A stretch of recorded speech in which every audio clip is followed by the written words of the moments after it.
Hey y'all, I just want to give a quick shout out to Anchor. If you haven't heard about Anchor, it's the easiest way to make a podcast. It's literally how I'm making this podcast right now. Let me explain. First off, it's free to use. Yes, you heard me right. Free to use. Who doesn't like free? Second, they have a bunch of creation tools that allow you to record and edit your podcast right from your phone or computer. This means you can make your podcast anywhere you want. Anchor will also distribute your podcast for you so it can be heard by many through Spotify, Apple Podcasts, and many more. Lastly, you can make money from your podcast. Yes, you heard me right. You can make money from your podcast with no minimum listenership. It's literally everything you need to make a podcast in one easy-to-use place. Download the free Anchor app or visit anchor.fm to get started today. And again, shout out to Anchor.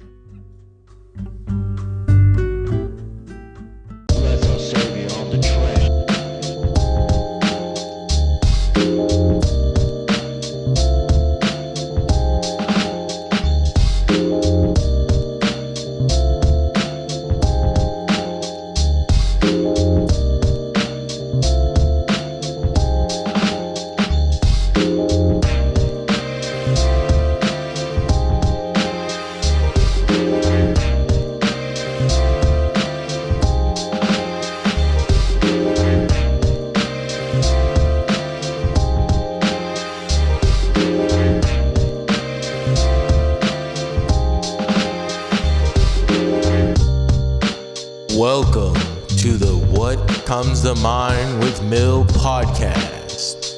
You already know, it is what it is.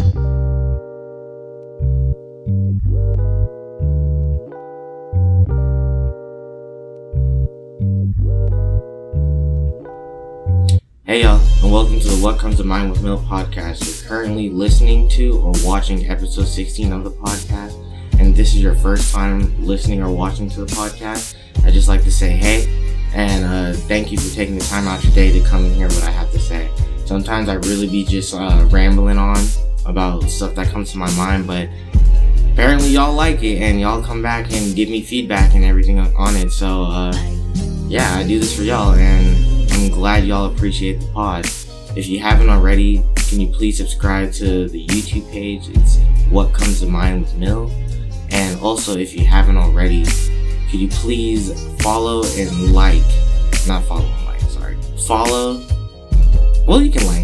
can like the content. Follow and like the content on our Twitter and Instagram page. It's WCTMWM, What Comes to Mind with Mill. But yeah, I'm not going to take up any more time on this intro, other than saying again, thank you for taking the time for listening. But today we're going to be discussing Antman, and we're going to be discussing Creed 3. Both great movies, and I can't wait to discuss about them. So let's jump right into it.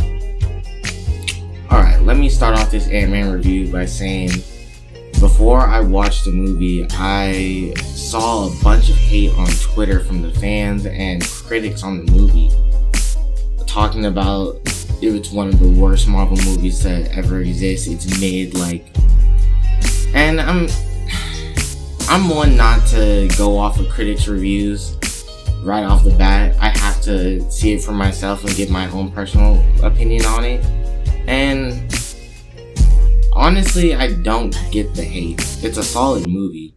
I feel like the hate comes from people being impatient and wanting an endgame level movie, when you gotta realize the Endgame wasn't the beginning. Endgame was literally the climax after 10 years of building up to Endgame. All of this is the build up to Secret Wars. Secret Wars is going to be the next Endgame level movie. And I feel like people are impatient because they're like, Kang's already here, so crazy shit should be happening already. And it's crazy shit is happening, but you still gotta be patient and let the build up. You can't just jump right to the climax. So, one thing about this movie I really like is Jonathan Majors. Jonathan Majors was an amazing Kang. I feel like he's gonna be a top tier movie villain, and just phenomenal acting. phenomenal acting. Like, I feel like Jonathan Majors alone made the movie like an 8 out of 10 to me. I don't like what they did with MODOK though. I'm gonna be completely honest with that. I feel like that kind of killed the vibe for me a little bit. Because MODOK is supposed to be a crazy smart supervillain who at one point his laser beam was able to take down Captain Marvel. And that's not easily done unless you're like a top tier villain. And he was a top tier villain, but in this movie they made him a top tier bitch. And I'm thinking, if this is how they're gonna have his legacy be in the Marvel Cinematic Universe, I'm not for it. I was really, truly disappointed with how they portrayed him. Yeah, that's really like my only complaint with the movie. I thought the movie itself, there wasn't too much corniness to it, like per se Love and Thunder, how they were force feeding, like it was a rom-com for Love and Thunder. They were force feeding us jokes that didn't need to be there. I feel like with Ant-Man, they had the jokes, but it wasn't like over the top. Everything was serious when it needed to be serious, funny when it needed to be funny, and I enjoyed it. Like I said, it was a good movie. It's definitely a movie people should watch. It's not one of the worst Marvel movies of all time. Most of the Thor movies take that title, but overall, like I said, I think Ant-Man 3 is the best out of the Ant-Man trilogy, and it's setting up for what's to come when we get to like the Kang Dynasty movie and Secret Wars and whatnot. There's still so much that needs to happen before we even get there, and I just need people to be patient. Like I said, we haven't even gotten introduced to the Fantastic Four yet. We haven't even seen the X-Men for real. Like, we just need to chill out and let the process, you know? And one other thing I'm gonna say is, if you haven't watched Loki, you need to watch Loki. I myself, I'm not gonna lie, I have not been up to date on all the Marvel TV shows, so I need to go back and watch Loki. But from that end credit scene of Ant-Man 3, I can already tell Loki season 2 is going to be very, very, very important for the future of the Marvel Cinematic Universe.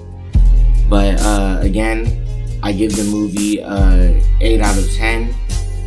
Sad what they did to my boy MODOK, but it is what it is.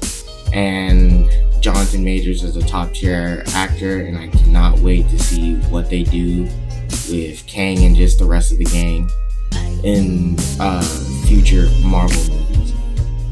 And when we get back, I'll give my review on another Jonathan Majors movie, Creed 3. Michael B. Jordan making his directorial debut, and let me tell you, solid movie. Can't wait to talk about it when we get back from this short intermission. Alright, let's get talking about Creed 3. I'm going to try and keep this as spoiler free as possible, seeing as the movie just came out, but I got to see it last night.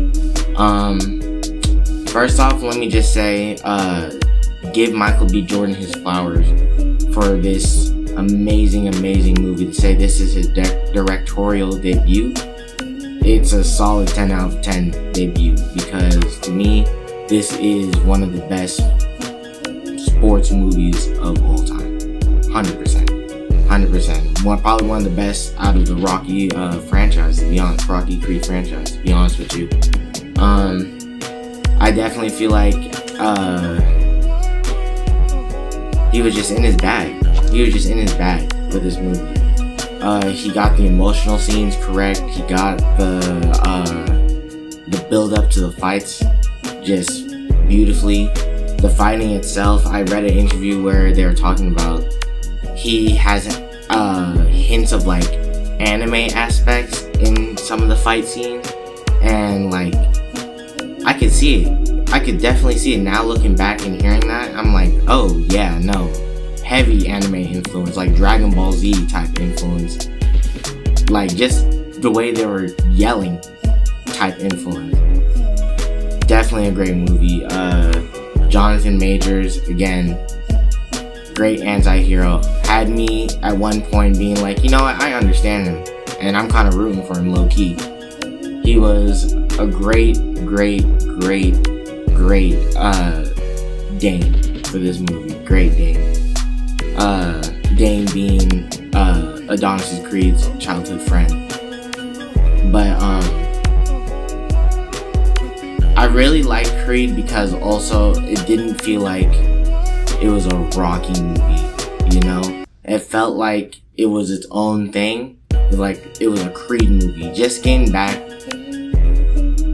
to the point of Michael B. Jordan going deeper into like the history of Adonis Creed himself and like the demons he's battling and all that. It was beautifully written. And yeah, you gotta give Michael B. Jordan his flowers for this because it is a top tier movie. Fighting had me on the edge of my seats. The story never got dull at any point. Like, and I'm saying Jonathan Majors stole the show, but honestly, I feel like everybody carried their weight. Like, if this was a school project team assignment, everybody did their part. Everybody gets an A+ for sure. It's an amazing movie, and I encourage you, if you love sports movies, if you've seen any of the Creed movies in general, you definitely have to go catch Creed 3 because I think so far it's the best movie of 2023. And so good, it makes me want more. Like, I definitely thought after this movie I'd be like, okay, this is a cool way to end the franchise, but now I'm like, I'm gonna need me at least like 2 more Creed movies. I don't know how they're gonna do it, but I need at least 2 more Creed movies. But yeah, that's my review. I gave it a 10 out of 10. Jonathan Majors should get a bunch of awards for Antman, Creed 3, and yeah, just great solid movies I feel like y'all should catch. But this is the end of the podcast. Just wanted to give my little review on those movies. Again, if you haven't already, you can subscribe to the What Comes to Mind with Mill YouTube page. It's simply that, and you can go and follow our Twitter and Instagram. It's simply WCTMWM. And again, from the bottom of my heart, I truly appreciate everybody who takes the time to listen and watch, whether this is your first time or this is your 16th time. I truly appreciate it. I truly do. And I'm going to keep on keeping on so I can make a great podcast for y'all. But until next time.